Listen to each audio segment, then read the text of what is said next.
उपकाराची परतफेड. कडाक्याचा उन्हाळा होता. अशा उन्हाळ्यात एक वयाने अंदाजे 60-65 वर्षाचे गृहस्थ हातात एक बॅग घेऊन घामाघूम होऊन फुटपाथवरून चालत होते. बघताना असे वाटत होते की ते खूप टेन्शनमध्ये आहेत, भुकेले आहेत, त्याचप्रमाणे थकलेले आहेत.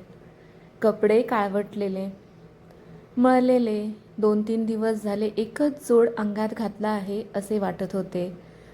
पण कपड्यावरून तर ते चांगल्या घरातील वाटत होते आणि रस्ता भटकले आहेत.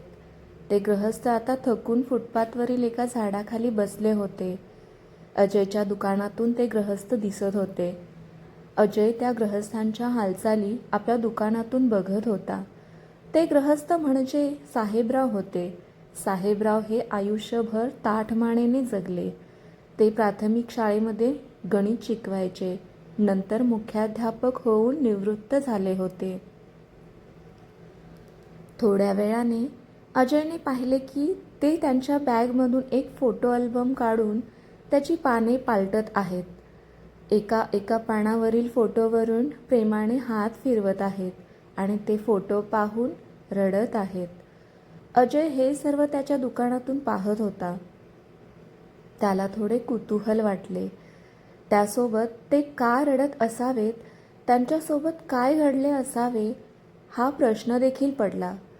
अजयचे मार्केटमध्ये कपड्यांचे दुकान होते. ते शहरातील अगदी मध्यवर्ती भागात असल्याने तिथे लोकांची ये-जा जास्त असायची.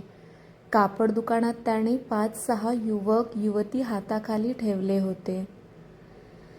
सकाळी 9 वाजताच्या सुमारास दुकान उघडायचे आणि रात्री 10 वाजता बंद करायचे असा त्याचा दररोजचा ठरलेला दिनक्रम असायचा. शक्यतो यामध्ये बदल व्हायचा नाही. क्वचितच त्यामध्ये बदल व्हायचा. देवाच्या कृपेने त्याचे दुकान खूप चांगल्या पद्धतीने चालायचे. शिवाय त्याचे बोलणे अतिशय मृदू, लोकांना लगेच आपलंसं करून टाकत असे. अजयच्या मंजुळवाणीने ग्राहक खरेदी करूनच जात असे. अजयजवळ वस्तुविक्री कौशल्य होते. या बिझनेसमध्ये तो अगदी मास्टर माइंड होता. साहेबराव यांना फोटो अल्बम पाहताना रडताना पाहून अजय खुर्चीवरून उठला आणि बाहेर आला. साहेबराव अजूनही फोटोमधील आठवणीमध्ये हरवून गेले होते. तेव्हा अजय त्यांच्या जवळ गेला. त्यांच्या खांद्यावर हात ठेवला आणि म्हणाला, "काका, तुम्ही का रडत आहात आणि कुठून आला आहात?" अचानक खांद्यावर ठेवलेल्या हाताने आणि आवाजाने ते दचकले. त्याने पटकन बॅगेतील छोटा टॉवेल काढला आणि आपले अश्रू पुसून चेहरा साफ केला व पाठीमागे अजयकडे बघितले आणि म्हणाले, "काही नाही बाळा, मन थोडे बेचैन आहे. आयुष्याच्या उतारावर ज्या मुलांवर विश्वास ठेवला त्याच मुलांनी आपल्या बायकांच्या सांगण्यावरून मला वेडा ठरवण्याचा प्रयत्न केला आणि घराबाहेर काढून टाकले आहे." हे ऐकून अजयने साहेबराव यांना उठवून दुकानात नेले, खुर्चीवर बसविले, प्यायला पाणी दिले आणि दुकानातील एका कामगाराला त्यांच्यासाठी खायला घेऊन येण्यासाठी पैसे दिले. तो कामगार लगेच बाहेर जाऊन 2 वडापाव, व्हेज पुलाव आणि थंडगार लस्सी घेऊन आला. ती अजयने खूप प्रेमाने त्यांना खायला दिली. ते सर्व त्यांनी शांतपणे खाल्ले. साहेबराव यांनी दुकानात नजर टाकली तर त्यांना 2 फोटो आणि त्यांना हार घातलेला दिसला. ते त्या फोटोजवळ गेले आणि म्हणाले, "हा निरंजन भोसले आहे ना?" अजयने आश्चर्याने विचारले. "हो, ते निरंजन भोसलेच आहेत. ते माझे बाबा आहेत. पण आपण यांना कसे ओळखतात?" यावर साहेबराव म्हणतात, "अरे, म्हणजे तू निरंजनचा मुलगा आहेस का? अरे वा वा, खूप छान संस्कार दिलेत हो निरंजनने आपल्या मुलावर. मी आणि निरंजन दोघेही 10वी पर्यंत एकाच शाळेत होतो आणि तो खूप पक्के दोस्त होतो. 10वी नंतर मी पदवी घेऊन शिक्षक झालो आणि बाहेर पडलो. निरंजनची घरची परिस्थिती हलाखीची असल्याने त्याच्यावर लवकर काम करण्याची वेळ आली आणि शिक्षण अर्धवट सोडून देणे भाग पडले. पण हा फोटोला हार हे काय आणि कसे कधी घडले? काका, आईला हृदयाचा त्रास होता. मी लहान असताना तिचे ऑपरेशन झाले होते. ऑपरेशन केल्यानंतर जवळजवळ 15 वर्षे ती जगली. पण अचानक मी MBAच्या शेवटच्या वर्षाला असताना तिला चालताना त्रास होऊ लागला आणि एक दिवस धाप लागून ती चक्कर येऊन खाली पडली. मी कॉलेजमध्ये होतो व बाबा कामानिमित्त बाहेर होते. मी कॉलेजमधून घरी आलो तर आई निश्चित खाली पडली होती. दवाखान्यात घेऊन जायला खूपच जास्त वेळ झाला होता. बाबांचा आईवर खूप जीव होता. आई या जगात नाही आहे हे ते कबूलच करायला तयार नव्हते. आतल्या आत झुरत चालले होते आणि वर्षाच्या आत तेही मला सोडून गेले. मी पूर्णपणे अनाथ झालो होतो. बाबांचे सायकल रिपेअरचे दुकान होते, त्यामुळे जेमतेम घरचा खर्च भागत होता. माझ्या शिक्षणासाठी कर्ज घेतले होते, त्यासाठी मला नोकरी करणे भाग पडले. पण पहिल्यापासूनच मला स्वतःचा बिझनेस स्टार्टअप सुरू करायचा होता. पहिले 5 वर्ष एका मल्टीनॅशनल कंपनीमध्ये काम केले. सर्व कर्ज नील करून बिझनेससाठी थोडे पैसे साठविले आणि जॉब क्विट करून कपड्यांचा बिझनेस स्टार्ट केला. हळूहळू प्रगती करत हा स्वतंत्र गाळा विकत घेतला. माझ्याच कॉलेजमधील रेवतीशी मी लग्न केले. तीही अनाथ आहे. तिच्या लहानपणीच तिचे आई बाबा एका कार ॲक्सिडेंटमध्ये गेले. तिच्या नातेवाईकांनी तिला शिकविले, लहानाचे मोठे केले व माझ्याशी लग्न लावून दिले. अजयने आपली सर्व माहिती साहेबराव यांना दिली. हे ऐकून साहेबरावांना वाईटही वाटले आणि अजयच्या कर्तृत्वाचे कौतुकही वाटले. साहेबराव हे आपल्या वडिलांचे मित्र आहेत हे ऐकून अजयला फार आनंद झाला. त्याने त्यांना आपले नाव विचारले तेव्हा साहेबराव म्हणाले, माझे नाव साहेबराव जाधव. साहेबराव जाधव हे नाव ऐकून अजय खूप कासावीस झाला. त्याला आपल्या लहानपणीचे दिवस आठवले आणि त्याच्या बाबांनी त्याला सांगितलेला मदतीचा किस्सा आठवला आणि त्या मदतीच्या किस्स्याशी जोडले गेलेले साहेबराव जाधव यांचे नाव. खूप वर्षापूर्वी जेव्हा अजयच्या आईचे हार्टचे ऑपरेशन करायचे होते, बाबांच्या जवळ त्यावेळी काहीही पैसे नव्हते. शासकीय काही मदत नव्हती, कारण ऑपरेशन लगेच करायचे होते, नाहीतर जीवाला धोका होता. 1.5 लाख रुपये रोख त्यावेळी भरावयाचे होते. सर्व नातेवाईकांनी पाठ फिरवली. कुणीही मदतीला धावून आले नाही. त्याचवेळी बाबांचे परममित्र साहेबराव जाधव मदतीला धावून आले होते. त्यांनी एक रकमी पैसे दवाखान्यात भरले आणि तुझ्या आईचा जीव वाचविला. आयुष्यात ते कधी तुला भेटले तर त्यांना कधीही विसरू नको. उपकाराची जाणीव ठेव असे बाबा सांगून गेले होते. शिवाय उत्पन्नाचे साधन म्हणून त्यांनी शासनातर्फे प्रयत्न करून सायकल रिपेअर दुकान टाकून दिले होते. साहेबराव नोकरीनिमित्त बाहेरगावी असल्याने ते जास्त भेटत नसत, पण हळूहळू जमेल तसे बाबांनी त्यांचे पैसे परत केले होते. बाबा त्यांना कधीतरी भेटायचे, पण माझी कधी भेट झाली नव्हती. आज देवाने या देवाचे दर्शन घडवले, मनातल्या मनात म्हणत होता. ज्याच्यामुळे लहानपणी आई त्याच्यासोबत होती, ज्यांच्यामुळे त्यांचे घरदार जगू शकले, मी शिक्षण घेऊ शकलो, त्यांचे आज दर्शन होत आहे. पण दुसऱ्याच क्षणी अजय विचारात पडला की यांची अशी अवस्था का झाली असेल? का यांच्या मुलांनी आणि सुनांनी या देव माणसाला घराबाहेर काढलं असेल? अजय विचारच करत राहिला. पण आता त्याने ठाम निर्णय घेतला की तो आता साहेबराव काकांना आयुष्यभर सांभाळेल. खरं तर रेवती आणि अजय यांना 2 गोंडस मुले. चौघांचे अगदी दृष्ट लागण्याजोगे कुटुंब. पण रेवती आणि अजयला नेहमीच आपल्या घरी मोठ्या माणसाची, आपल्या मुलांना आजी आजोबांची कमी भासायची, मायेची ऊब पाहिजे असायची. अजयने आदबीने साहेबरावांना तिथून उठविले, कारण तिथे दुकानात येणाऱ्या गिऱ्हाईकांची वर्दळ आणि गोंगाट होता. त्यांना वरील असणाऱ्या रेस्टरूममध्ये विश्रांतीसाठी नेले व संध्याकाळीपर्यंत इथे विश्रांती घ्या म्हणून झोपवले. साहेबरावही खूप थकल्यामुळे, चालल्यामुळे आणि उन्हामुळे शेळपून गेले होते आणि पोटात अन्न गेल्यामुळे त्यांना आता गुंगी आली होती. शिवाय ते मागच्या काही दिवसापासून व्यवस्थित झोपू शकले नव्हते. त्यामुळेच ते लगेच झोपी गेले.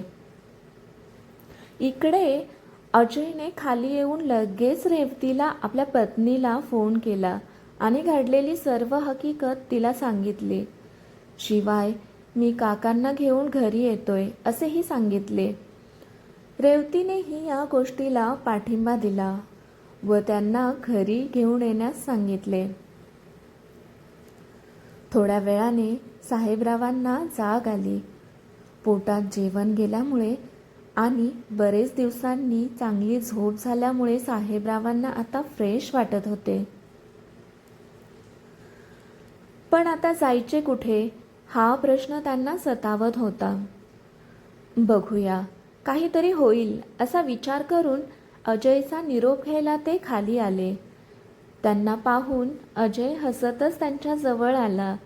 हातातील काम एका कामगाराला सांगितले व त्यांना घेऊन बाजूला खुर्चीवर बसविले आणि दुसऱ्या एका कामगाराला चहा आणि नाश्ता आणायला पाठविले.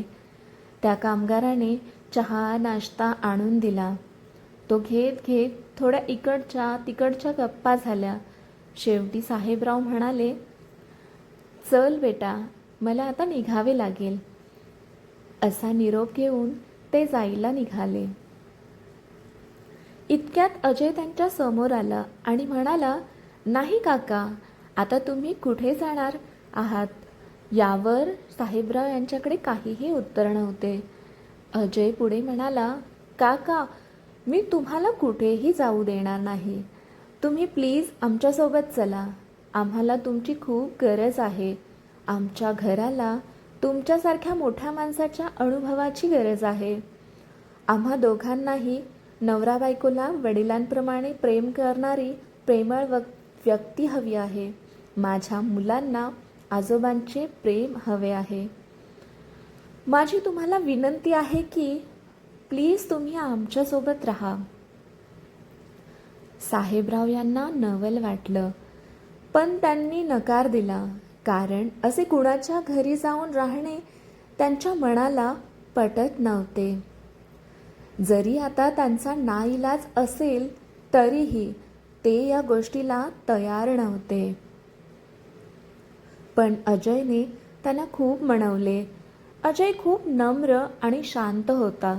केलेल्या उपकारांची त्याला जाणीव होती आणि त्याला हेही कळून चुकले होते की साहेबराव काका आता या क्षणी खूप त्रासात, अडचणीत आहेत. जसे त्यांनी आपल्या कुटुंबाला अडचणीतून बाहेर काढले, हे खूप मोठे उपकार होते.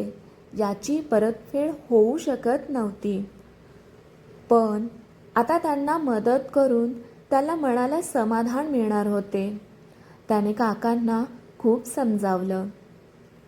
त्याचा नम्रपणा पाहून साहेबराव त्याच्यासोबत त्यांच्या घरी जायला तयार झाले. त्यांनी आपल्या बॅगेतील दुसरा नवीन ड्रेस घातला. अजयने लगेचच ही आनंदाची बातमी फोन करून रेवतीला सांगितली. रेवती ही खूप खुश झाली, कारण लहानपणापासून तिला आईवडिलांचे प्रेम मिळाले नव्हते. नातेवाईक फक्त जबाबदारी म्हणून तिच्याकडे पाहत होते. आता त्यांच्या प्रत्येक नजरेत तिला प्रेम न दिसता द्वेषपूर्ण भरलेल्या नजरा भासायच्या. ते दोघेही नवरा बायको आई वडिलांच्या प्रेमाला तरसले होते. अजयचा फोन येताच रेवती आनंदून गेली. तिने साहेबराव यांच्या स्वागतासाठी घर साफ करून घेतले. ठिकठिकाणी पणत्या लावल्या. घर अगदी दिवाळीसाठी सजवतात तसेच सजवले. त्यांना ओवाळायला आरतीचं ताट तयार केले. मुलांना नवीन कपडे घालायला दिले. मुलांच्या हातात त्यांना देण्यासाठी पुष्पगुच्छ दिले. नवनवीन प्रकारचे स्वादिष्ट भोजन तयार केले. अजय साहेबराव काकांना घेऊन जेव्हा घरी आला तेव्हा त्यांचे खूप छान स्वागत झाले. रेवतीने त्यांना ओवाळले. त्यांची मुले जय आणि वीर यांनी आजोबांचे पुष्पगुच्छ देऊन स्वागत केले. हे सर्व पाहून साहेबराव यांना गहिवरून आले. अजयने त्यांना हाताला धरून सन्मानाने आत घरात नेले. जय, वीर त्यांच्या आजूबाजूला आजोबा आजोबा म्हणून फिरत होते. थोड्या वेळाने रेवतीने डायनिंग टेबलवर जेवण मांडले. अजय साहेबराव यांना जेवायला घेऊन आला. साहेबराव साईडच्या खुर्चीवर बसणार इतक्यात अजय आणि रेवती पुढे आले आणि म्हणाले, काका, तुम्ही इथे नाही बसायचे. तुम्ही आजपासून या कुटुंब प्रमुखाच्या खुर्चीवर म्हणजेच मध्यभागी बसायचे. सर्वांचे जेवण झाले. साहेबराव यांनी रेवतीच्या जेवणाचे मन भरून कौतुक केले. होतीच रेवती अगदी सुगरण. अजय आणि रेवतीकडून होणारे आदरातिथ्य पाहून साहेबराव यांचे मन भरून पावले. रेवती आणि अजयने त्यांची झोपण्याची व्यवस्था एका अलिशान बेडरूममध्ये केली होती. रात्री झोपताना जय आणि वीर त्यांच्या अवतीभोवती घुटमळत होते. आजोबांकडून लाड करून घेत होते. गोष्टी ऐकत होते. हे पाहून अजय आणि रेवती यांना त्यांच्या आयुष्यात जी कमी वाटत होती ती पूर्ण होते आहे असे वाटत होते. मनोमन ते खूप आनंदी होते. नंतर जय, वीर झोपायला गेले आणि साहेबराव बेडवर पडून राहिले. त्यांना झोप येत नव्हती. पडल्या पडल्या ते विचारात गढून गेले. कुठेतरी वाचलेला लेख त्यांना आठवतो. स्वतःला भाग्यवान कधी समजावं? जेव्हा कुणी आपल्याला सहजपणे काहीही अपेक्षा न ठेवता खा म्हणतं तेव्हा. आयुष्यात खूप लोक भेटतात, सोबत बसतात, फिरतात, सोबत हसतात, ते आपले वाटतात. पण सगळेच आपले नसतात. काही नाती फक्त तेवढ्याच सोबतीपुरती असतात. अशा सर्व गर्दीत आपल्याला आपल्या भुकेकडे, थकव्याकडे, रिकामपणाकडे ज्याचं लक्ष जाते असा माणूस भेटणे फार अवघड असते. या जगात असे फारच थोडे लोक असतात ज्यांना आपल्या पोटात काय पडले की नाही आणि काही फरक पडतो. अशी माणसंही नशिबाने भेटत असतात. आणि अशाच नशिबाने माझी भेट अजयशी घडून आली. नाहीतर या जगात मी एकटा कुठे कुठे भटकत राहिलो असतो. साहेबराव विचार करतात. कुठे हे अजय आणि रेवती, जे माझे कोणतेही नाते नसताना इतका आदर करत आहेत, आणि कुठे माझी रक्ताची नाती, माझी दोन्ही मुले, ज्यांनी मला घराबाहेर काढलं. इथंपर्यंत कथा वाचल्याबद्दल, ऐकल्याबद्दल आपले खूप खूप आभार. ही कथा पुढे काय झाले, साहेबराव यांना मुलांनी सुनांनी का घराबाहेर काढलं, त्याचे नंतर काय झाले हे जाणून घेण्यासाठी पुढील भाग नक्की वाचा. ही कथा आवडली असेल तर लाईक करा, शेअर करा आणि आपल्या चॅनेलला सबस्क्राईब करायला विसरू नका. भेटूया पुढील भागात. धन्यवाद.